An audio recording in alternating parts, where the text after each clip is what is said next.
Bravo.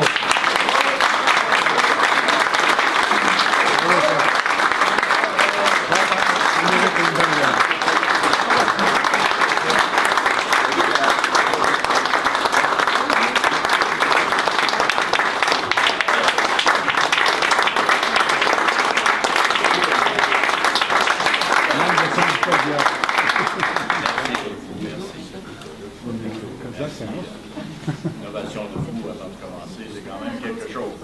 Et on a des chairs. Et vous avez des chairs. Eh bien, merci beaucoup pour d'abord, merci de m'avoir choisi pour comme 17e sur 42 000, j'ai entendu.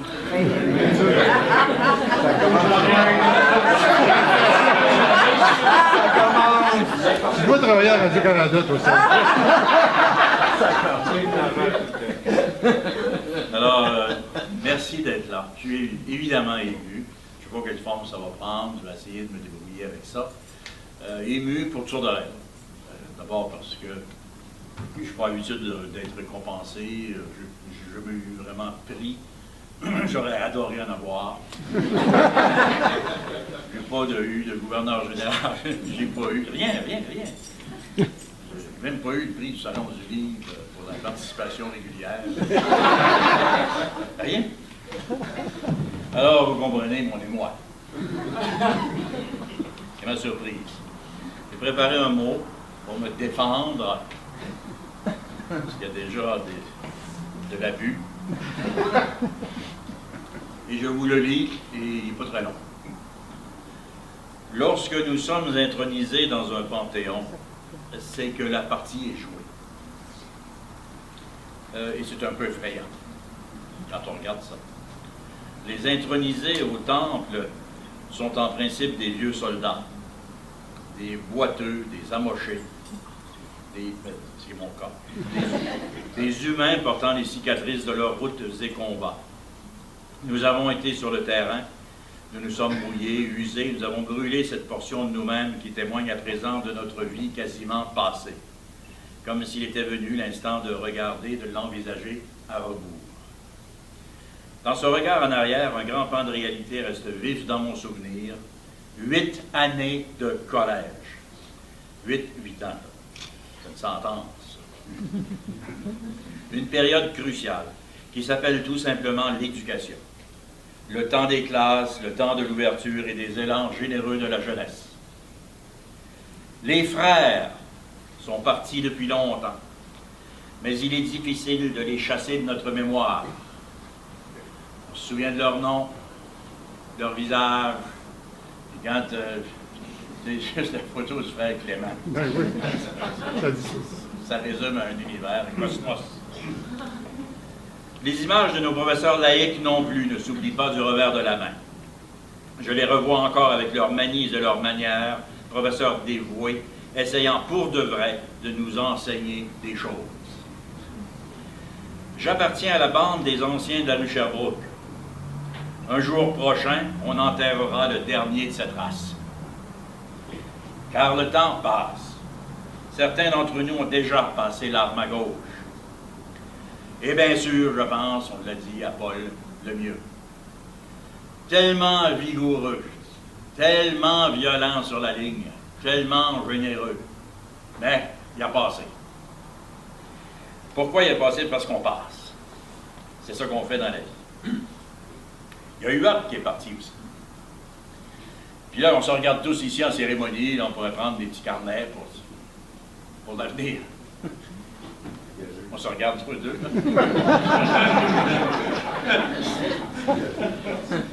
Je ne fus pas un grand étudiant au collège, tout comme je n'ai jamais été un grand joueur de football pour les Kodiak. Que ce soit dit.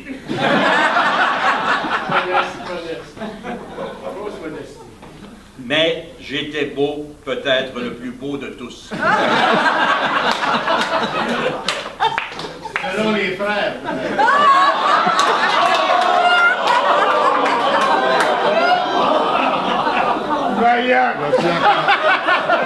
Selon les frères, peut-être qu'il y avait du goût. J'étais beau, peut-être le plus beau de tous. Disons que j'avais un esprit sain dans un corps remarquable.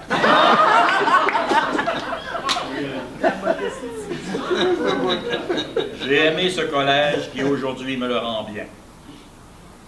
Toute ma vie d'adulte, je me suis vanté du Mont-Saint-Louis. Comme on se vante des écoles qui nous habitent, comme si elles nous appartenaient. Et j'ai toujours raillé mon ami, décédé d'ailleurs, mon grand ami Bernard Arcan, avec qui j'ai tant travaillé à la radio et ailleurs. Il lui est toujours reproché d'avoir passé 8 ans de sa vie au Collège Sainte-Marie. Comment peut-on être un enfant de Sainte-Marie, alors qu'il aurait pu être normal et fréquenter le Mont-Saint-Louis? Et on s'en souvient, qui voudrait porter les couleurs des chevaliers bleus de Sainte-Marie? Je dois vous dire, et puis je le partage avec plusieurs d'entre vous, certains le savent déjà, je fus chanceux d'être un élève au Mont-Saint-Louis. Je n'avais pas le quotient intellectuel pour seulement être admis aux éléments latins. Je dois à ma mère cette scène d'anthologie, une vraie scène. Aux examens d'entrée, en 1959, un frère lui rapportait les résultats des tests d'intelligence de ses 3 fils. Ce test confirmait que mon frère Michel était un génie. Mon frère Ronald était un brillant. Tandis que moi, j'échouais, mettant tragiquement au jour ma nature débile. Alors, devant la possibilité de me voir refuser l'accès au cours classique par faute d'intelligence, ma mère déclara que le collège n'avait pas le choix. Il prenait ses 3 fils ou aucun. C'est donc sous la jupe de ma mère et sous le couvert du talent de mes frères que j'ai réussi à m'introduire frauduleusement dans l'enceinte du Mont-Saint-Louis.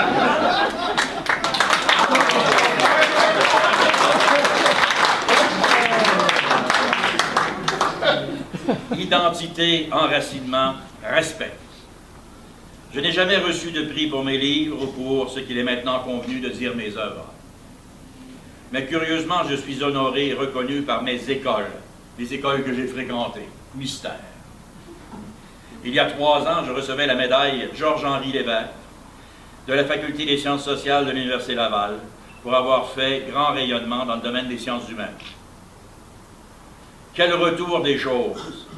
Le département d'anthropologie de l'Université Laval avait refusé ma demande d'inscription en 1967 pour mauvaise note. Et je fus contraint d'attendre une année entière avant d'être finalement admis. Ce sont des histoires vraies. Et je suis probablement le seul Québécois à avoir réussi le coup. Être refusé en anthropologie, c'est pathétique.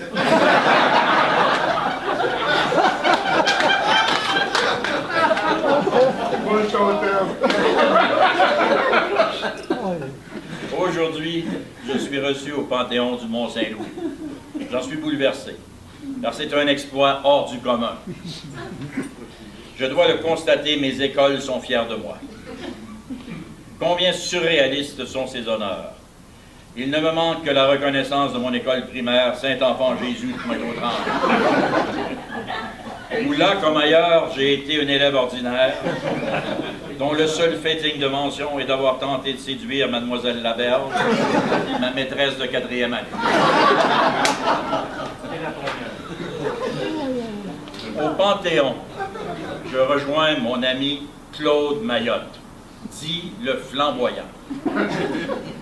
Nous nous connaissons depuis 54 ans.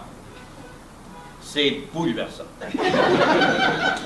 Jamais je n'aurais imaginé être au début de la hauteur de ses talents.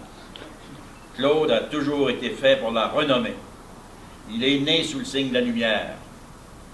Et c'est un honneur pour moi de le rejoindre dans le corridor des renommées du Mont-Saint-Louis. Je crois aussi que ces honneurs retombent sur le groupe des originaux de 1959. Vraiment une bande de drôles. Ces êtres insolites, comme dirait l'irrévérencieux Claude Beausoleil, c'est une qualité que tu utilises, c'est un mot que tu utilises. Insolite. Ces créatures énigmatiques qui sont restées envers et contre toute probabilité des amis depuis ce temps-là.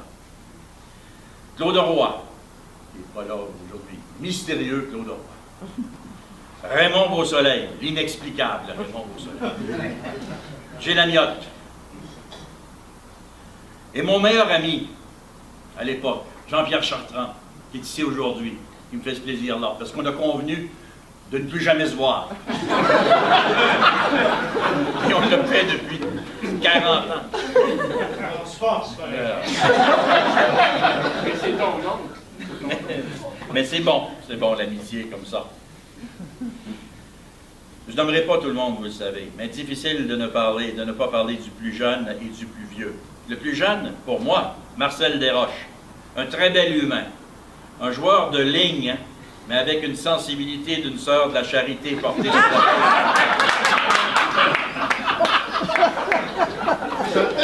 Ça, Marcel, on t'avait jamais dit ça.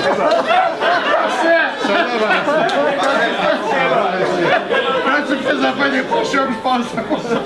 J'ai bien dit, avec une sœur de la charité portée sur la poésie. Tony Heffernan, le vieil Irlandais généreux, sensible lui aussi, beaucoup plus qu'on pense. Fidèle surtout, qui pour nous tous sera toujours le coach d'entre les coachs. Et il y en a d'autres encore. Pierre Plouffe, le dieu de l'eau, un champion, Pierre Plouffe. J'ai jamais réconcilié. C'est comme ça. C'est comme ça. Ça part. Gilles Duceppe, notre fierté nationale, que je recommande personnellement au Panthéon pour la suite du monde.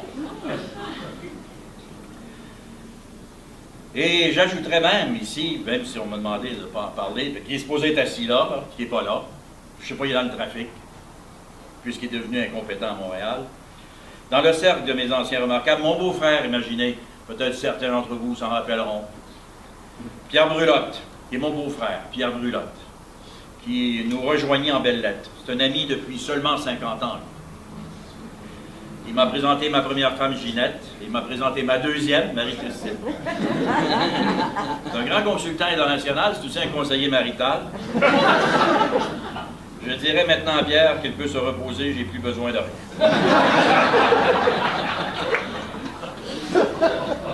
Au mois d'août et septembre qui vient, je reviendrai au Mont-Saint-Louis tous les matins, tous les jours. Je serai chauffeur privé de ma fille, Lou, 54 ans après moi, qui va rentrer au Mont-Saint-Louis.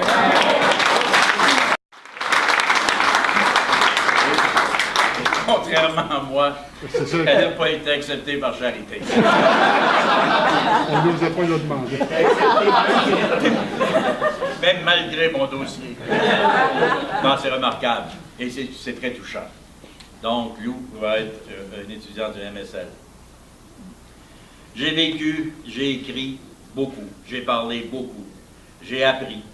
Et je peux dire que j'ai gagné beaucoup de choses dans ma vie. J'ai perdu pas assez d'argent avant vous, mais j'ai perdu. J'ai été très heureux, j'ai été très malheureux aussi. J'ai été heureux encore.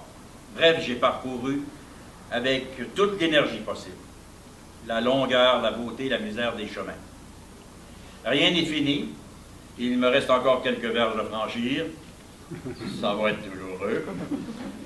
Il me reste des mots à dire et des phrases à écrire. Quand je pense que, mine de rien, sous couvert de quelques farces et de bonnes étourderies, sous couvert de sport violent et de quelques beuveries, c'est le Mont-Saint-Louis qui m'a montré à avancer, qui m'a montré à me tenir debout. Pour des joueurs de football, vous comprendrez, à se relever après un choc. Il m'a montré aussi à écrire, à parler. Il m'a montré l'amitié, la preuve. Vous êtes là. Le bon orgueil, l'orgueil de soi, l'orgueil des siens. Il m'a montré l'amour de la nature humaine, l'amour de la nature tout court, la solidarité. Le collège peut bien aujourd'hui afficher ma photo dans un corridor et écrire en dessous « Avec lui, nous partions de loin ».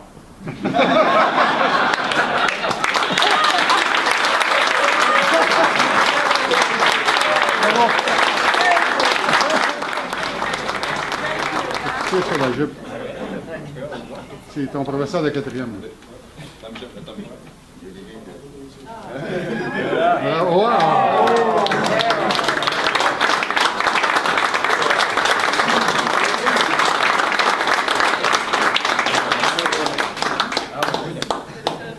Tu peux regarder ça. Je sais qu'il y a un photographe, le gars. Il est toujours là, il faut le